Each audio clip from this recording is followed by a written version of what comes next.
In this part, I show you how to make a hard lock. The hard lock has a different icon on the widget and its own line of sight, so if the player moves quickly enough past objects, the target will stay locked. Otherwise, we revert back to the soft lock. And any actor that is targetable will be excluded from the line of sight, so enemies won't break the target lock. Like our soft lock, the player has a maximum distance they can be before the target lock breaks. Once out of range, we revert back to the soft lock again.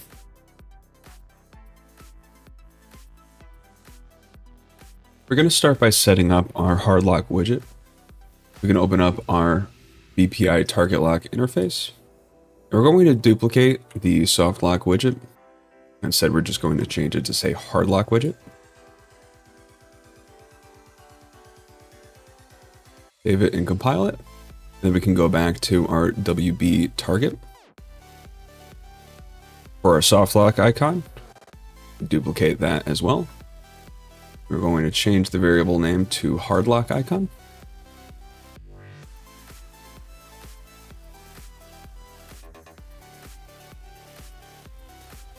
Then in the graph, we're basically going to just do the same thing here. Click on our hard lock widget to create the event. Set the visibility. And our target is going to be our hard lock icon.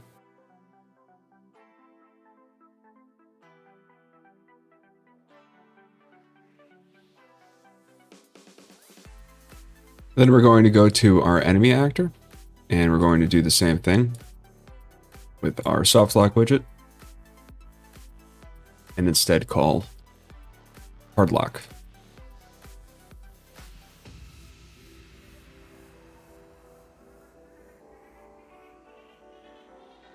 And then we're going to open up our target widget one more time, and we're going to change the hard lock icon to red.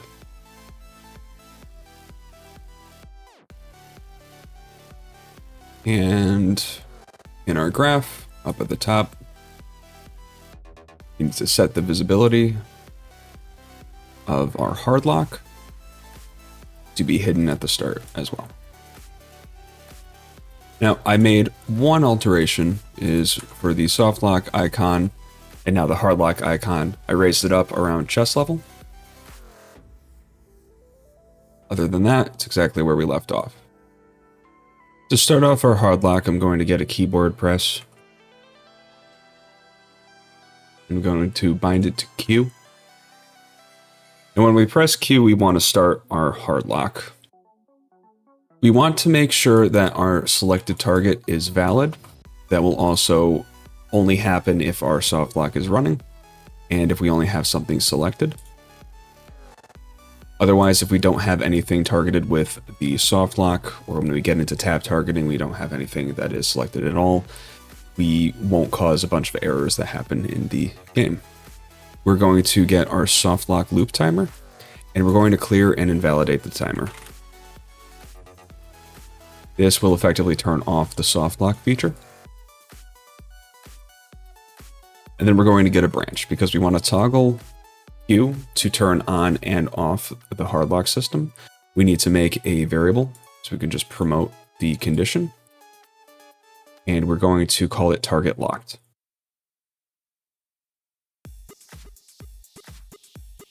By default, we want to make sure that it is not true. When we check the branch condition, we're going to drag in our target locked and set it to be true. If we press it again while it is true, we'll just duplicate it and set it to be false. Since this cancels the soft lock, we also want to clear the soft lock. We made an event in the previous video. This time we are going to be calling the clear soft lock rather than just the widget.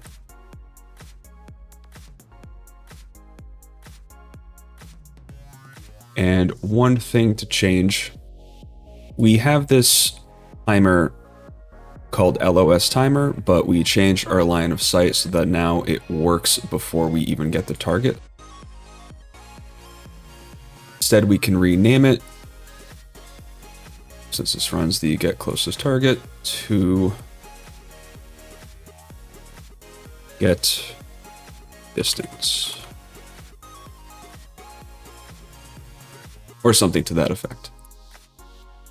And now we turn off the soft lock, so now we can turn on the hard lock. So we can take our selected target and we can call the hard lock widget and set it to be visible.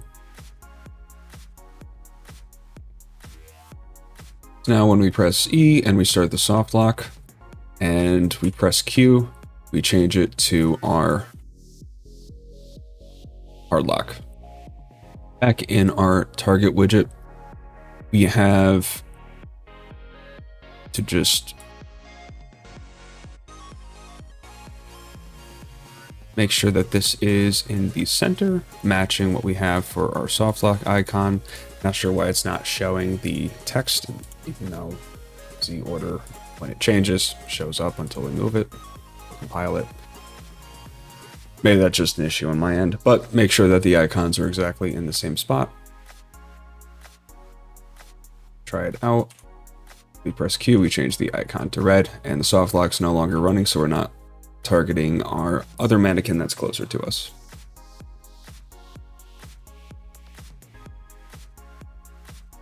So we have a clear soft lock. We're going to make an event to clear our hard lock. Just going to place it in the comment section here. So create a new custom event. Clear hard lock. And we want to take our selected target. We're going to clear our hard lock widget. Set it to be hidden. We can also take our selected target, set it to be null. Just as an optional step, just in case there's any issues, if you implemented the area scan such that it's not going to immediately run, we want to make sure that this is cleared at all stages that our soft lock and hard lock can end. But at least for this tutorial, after we clear the hard lock, we're going to go right back into the soft lock. So we're going to call the area scan event, which if you recall is just starting our soft lock loop timer. So off of the true condition after our target is no longer locked, we'll call clear hard lock.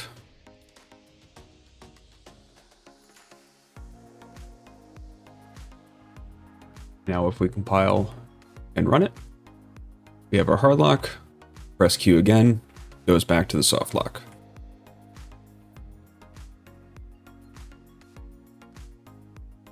Now that we have this toggleable, let's set it so then our hard lock focuses our target.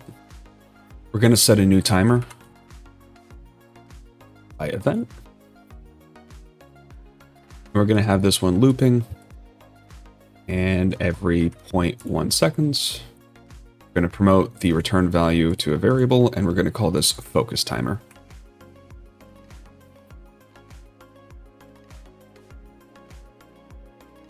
We'll create a new custom event.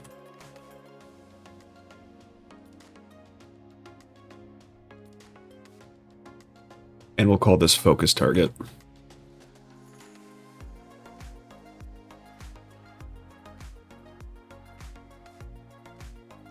So very simply, we're going to get the player's controller.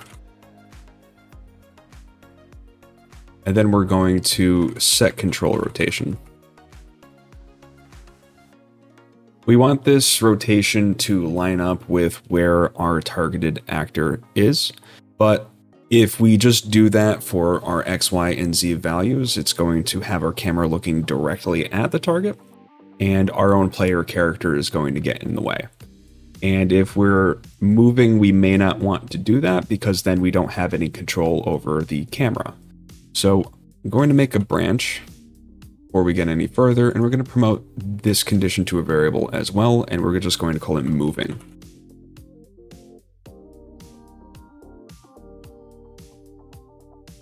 Where we're going to set this is up by our action input move.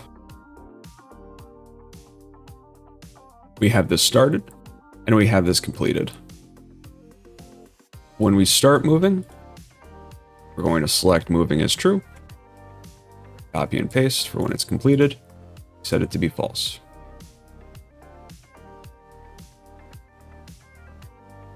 Now, if we are moving, we're going to set the control rotation. And if we're not, we're going to be doing something with this in a little bit.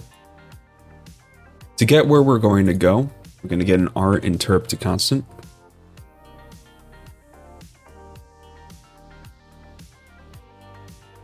Our target, we're going to split the pin.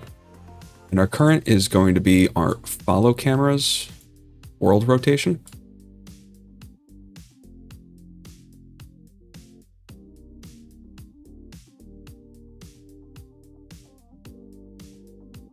For our target, we're going to find look at rotation. Split the pins here. And we're only going to worry about the X and the Z. The start is going to be our actor's location.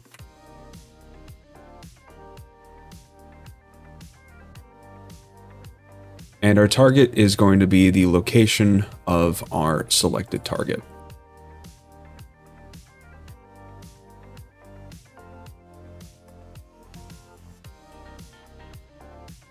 And then finally, since we can control the Y-axis, we're going to get the follow camera.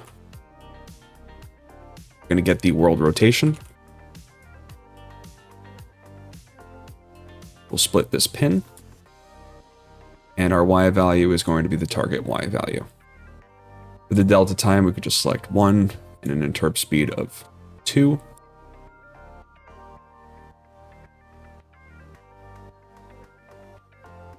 So if we test this out in hard lock onto an actor,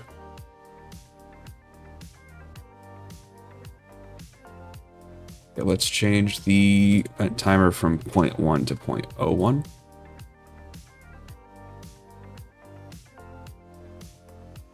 Okay, now it's locking onto the target, and we're able to move our mouse to the left and right, though it still does kind of fight us, which is fine because if we have a player that is moving, they can at least have some control, but it is mostly up to you as to how you want this to go. If we lower the interp speed and we try again, notice there's a lot less fight to the camera.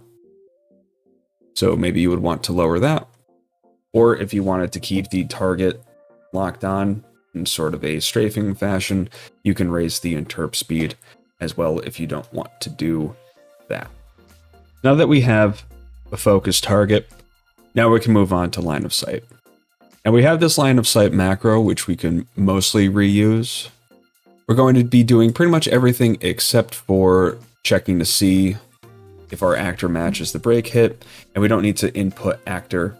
We could just call the selected actor since we have it. I don't want to put a decent chunk of this outside of our graph since it's already so neat in there, so I'm going to duplicate the macro. I'm going to call this hard lock, line of sight macro, and the other one I'll just rename soft lock.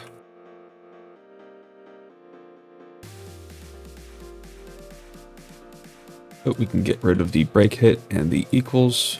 Don't need to call actor here. We don't need the actor input. And we also don't need true or false since this is going to be at the end of our check. We can keep the get actor location plus 80 as our start, so then again our line of sight is happening from eye level, and the actor's location that we're going to end at is our selected target. Now just a reminder, we are ignoring targeted actors, so we're going to be able to, number one, not end this trace as soon as we're within range of a selected target. And two, we are not going to have any enemies that get in the way of our selected target, cause us to lose the target lock. I'm going to connect the branch to our return value of the line trace. And how we want to handle this is if we walk in front of an object while we're hard locked and we immediately do hit something, it's going to cancel our lock. But maybe we want to get a delay and give ourselves a grace period. So 0.25, so a quarter of a second, then we're going to call the branch again. And then we're going to check one more time. So if we have something in the way for a quarter of a second, or however long you want to set the duration to, then we're going to clear the hard lock.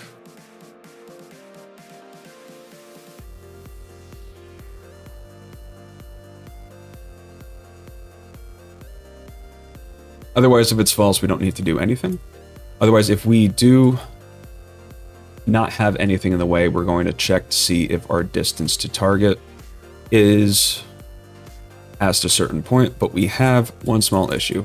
This distance to target is a variable that is performed during our soft lock trace, so we actually can't call it here. We would need to get distance to.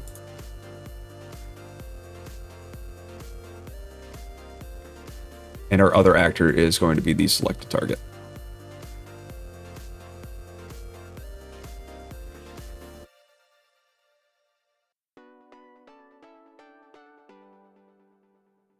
And we might want to keep on the hard lock target for a little longer than a soft lock, so we can raise the distance to, say, 1200. Off of false, we're going to clear the hard lock.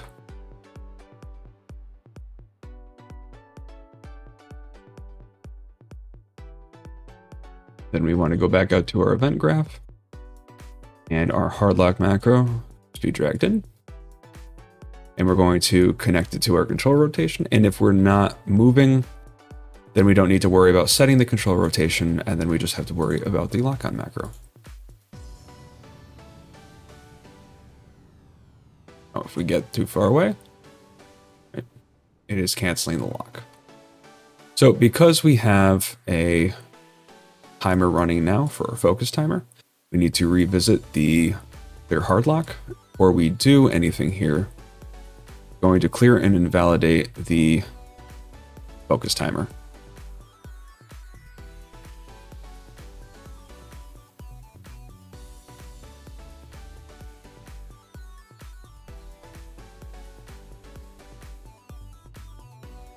And then after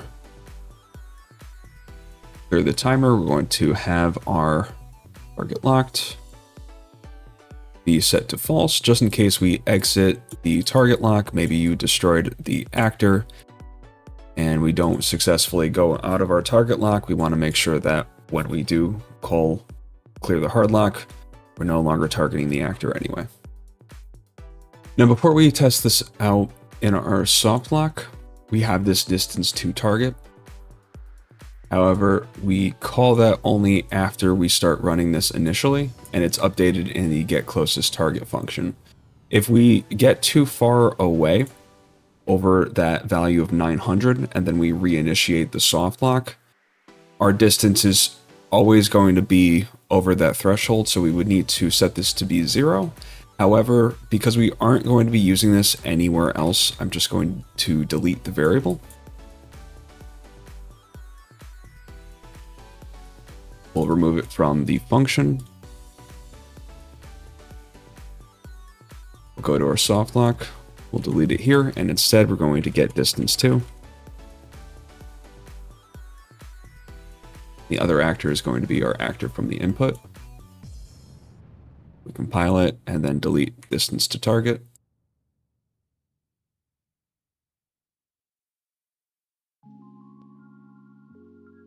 After we test this out, get too far away, switch us back to our soft lock, keep running it. Now, this initial flash to the soft lock and then back to our being out of range is due to the fact that when we start the area scan, we call the soft lock start before we get to the loop. And that's only because if this is looping every half a second. It takes a half a second to initialize and then reinitialize. So if we either take that out, that's going to be fine, or we can just, in addition to calling soft lock start, we clear the target actors. So essentially just call soft lock loop.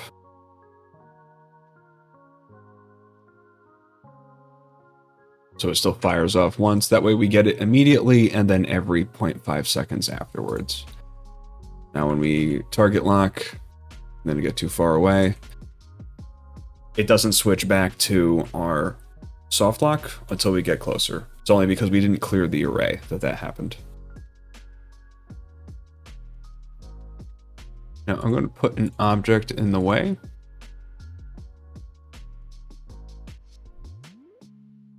Cylinder.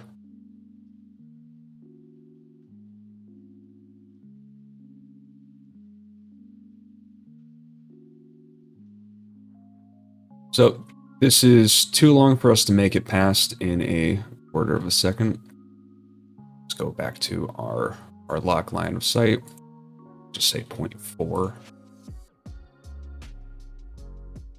That way we can get past the entire object, but if we take too long, then it breaks it. And then when it does, it'll go directly back into the soft lock, so we'll target the other mannequin that is within line of sight. We're still getting this blocked, even though we have our actors currently being ignored. So I'm going to delete the targeted actor since we don't need it. And instead we could just do a single check on the first branch to see if the actor that we are impacting does not incorporate the interface. Break the hit results. Hit actor does actor implement interface. And the interface is BPI underscore target lock.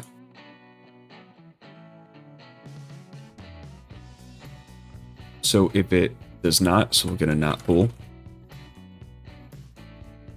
Then we'll get and bool and connect the return value of our trace and or not, and connect it to the first pin here. And just going to tidy this up.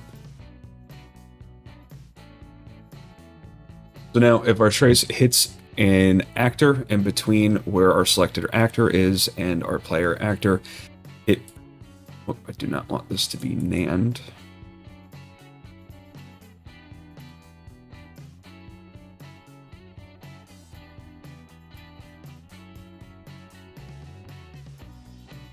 There we go.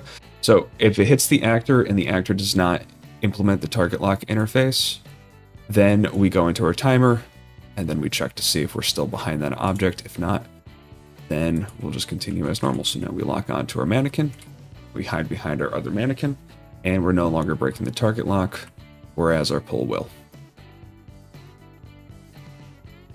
And actually, if we have our second branch only checking to see if we're hitting on visibility, we might interrupt our line of sight if we wander in front of another actor that uses the interface.